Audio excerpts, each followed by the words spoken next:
ایک اللہ والا مست ملنگ بابا کہیں جا رہا تھا، دوپہر کا وقت تھا، جاتے جاتے نیند کا غلبہ آنے لگا۔ راستے میں ایک درخت آیا، ٹھنڈی ٹھنڈی ہوا چل رہی تھی۔ بزرگ درخت کے نیچے کچھ دیر کے لیے سو گیا۔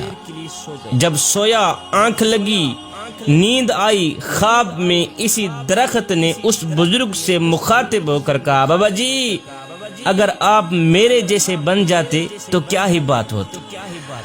اللہ، خواب کی دنیا میں جس درخت کے نیچے بابا جی سویا ہوا تھا، اسی درخت نے بابا جی سے مخاطب ہو کر کہا، بابا جی اگر آپ میرے جیسے بن جاتے تو کیا ہی کمال کی بات ہوتی۔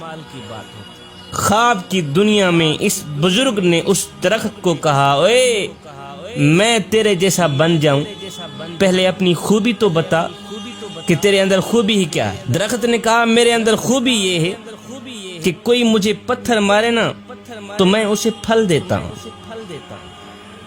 میرے اندر خوبی یہ ہے کہ اگر کوئی مجھے پتھر مارے تو میں اسے پھل دیتا ہوں، اس لیے تو بھی میرے جیسا بن جا تاکہ تو بھی مخلوق خدا کو فائدہ دے سکے، نفع دے سکے۔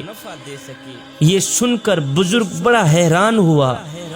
اللہ والا مست ملنگ بابا بڑا حیران ہوا، حیرانی کے عالم میں پوچھا کہ اے درخت اگر تو اتنا ہی اچھا ہے تو پھر مجھے بتایا جائے کہ اللہ نے تجھے آگ کی غذا کیوں بنا دی، پھر تو جلتا کیوں ہے، لوگ تجھے آگ کے لیے استعمال کیوں کرتے ہیں؟ تیرے اندر اگر اتنا ہی کمال ہے تو پھر مجھے بتا کہ اللہ نے تجھے آگ کی غذا کیوں بنا دیا۔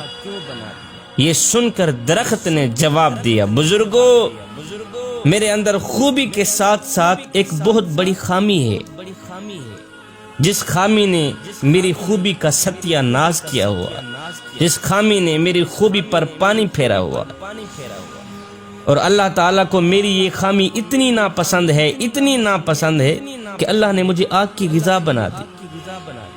بزرگ نے پوچھا وہ کون سی خامی ہے؟ درخت نے کہا، بابا جی وہ خامی یہ ہے کہ جدھر کی ہوا چلتی ہے نا میں ادھر کو ہو جاتا ہوں۔ اللہ، بابا جی خامی یہ ہے کہ جدھر کی ہوا چلتی ہے نا میں ادھر ہی کو ہو جاتا ہوں۔ مطلب یہ ہوا کہ جدھر کی ہوا چلے ادھر کو ہونے والی چاہے جان والی چیز ہو یا بے جان چیز ہو، اللہ تعالیٰ کو ناپسند ہے۔ اللہ تعالیٰ اسے جہنم کا ایندھن بنا دیتا ہے، جہنم میں ڈال دیتا ہے۔ جوانوں، ہماری صورتحال بھی اسی درخت سے ملتی جلتی ہے۔ ہم بھی کچھ ایسا ہی کر رہے ہیں کہ جدھر کی ہوا چلتی ہے ہم ادھر کو ہی ہو جاتے ہیں۔ ہم نام لیتے ہیں حسین کا، نقل کرتے ہیں یزید کی۔ ہمارے اوپر کوئی بھی شخص 10 منٹ لگا دے ہم اسی کے ہو جاتے ہیں۔ مسجد میں نماز پڑھنے کے لیے بھی چلے جاتے ہیں، پھر کسی کے کہنے پر کنجر خانے میں بھی چلے جاتے ہیں۔ ادھر کو بھی پورے ہیں، ادھر کو بھی پورے ہیں، جدھر کی ہوا چلے ہم ادھر کو ہی ہو جاتے ہیں۔ ہمارا تن مسجد میں ہوتا ہے، من یاروں کے پاس ہوتا ہے، کھڑے نماز میں ہوتے ہیں، ہماری یادیں دوستوں کے پاس ہوتی ہیں، ہمارا سر سجدے میں ہوتا ہے، ہماری سوچیں کاروبار کی طرف ہوتی ہیں۔ جوانوں، نماز میں بھی خالص بن جاؤ، رب کے عشق میں بھی خالص بن جاؤ۔ ادھر سے حضرت رابعہ بصری آ رہی تھی، ادھر سے ایک نوجوان جا رہا تھا۔ جب ایک دوسرے کے قریب آئے تو نوجوان نے کہا، رابعہ بصری میں تجھ سے بڑی محبت کرتا ہوں، تجھ سے بڑا عشق کرتا ہوں۔ رابعہ بصری نے کہا، اچھا تو مجھ سے بڑی محبت کرتا ہے، عشق کرتا ہے؟ اس نے کہا، ہاں میں تیرے ساتھ عشق کر بیٹھا ہوں، میں تجھے اپنانا چاہتا ہوں۔ رابعہ بصری نے کہا، اچھا اس طرح کر، میری ایک بہن ہے جو مجھ سے کہیں زیادہ خوبصورت ہے، میں چاہتی ہوں تو اسی سے ہی محبت کر لے، اسی سے ہی عشق کر لے، اسی کو ہی اپنا لے۔ اس نوجوان نے کہا تیری وہ خوبصورت بہن کہاں ہے؟ رابعہ بصری نے کہا وہ تیرے پیچھے کھڑی۔ اس نوجوان نے یک لس مڑ کر پیچھے دیکھا تو رابعہ بصری نے نوجوان کے منہ پر ایک تماچا مارا، کہا بدبخت انسان، محبت رابعہ بصری سے کرتا ہے، تکتا غیروں کو ہے۔ ابھی ہو گیا ہے تیری محبت کا امتحان، تو محبت رابعہ بصری سے کرتا ہے، عشق رابعہ بصری سے کرتا ہے، تکتا غیروں کو ہے۔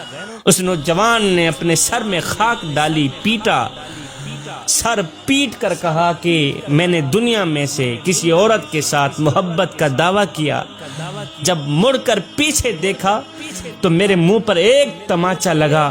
کہتا ہے کتنا بدبخت ہوگا وہ انسان جو دعویٰ کرے رب کی محبت کا تکے غیروں کو، جو دعویٰ کرے رب کے عشق کا تکے غیروں کو۔ جوانو، نماز میں بھی خالص بن جاؤ، رب کے عشق اور معرفت الہی میں بھی خالص بن جاؤ۔ جب تم نماز میں، عشق میں، معرفت الہی میں خالص بن گئے تو پھر ایک لمحہ وہ بھی آنے والا ہے کہ اللہ خود فرمائے گا، وہ میرے بندے تو میرا ذکر زمین پہ بیٹھ کے کر، میں تیرا ذکر عرش بری پہ بیٹھ کے کرتا۔ تو میرا ذکر گنہگاروں کی صف میں بیٹھ کے کرے گا، بدکاروں کی صف میں بیٹھ کے کرے گا۔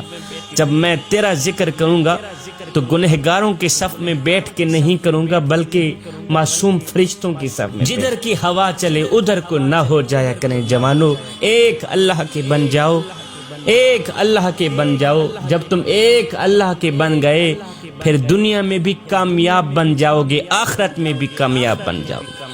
میرا اللہ قرآن کے اندر ارشاد فرماتا ہے، یا ایھا الذین آمنوا ادخلوا فی السلم کافہ، اے ایمان والو پورے کے پورے اسلام میں داخل ہو جاؤ، پورے کے پورے مکمل طور پر اسلام کے اندر داخل ہو جاؤ، یعنی آدھے تیتر اور آدھے بٹیر بن کر نہ رہو۔ اگر کردار یہی ہوا تو پھر مثال وہی ہوگی کہ دھوبی کا کتا، نہ گھر کا نہ گھاٹ کا۔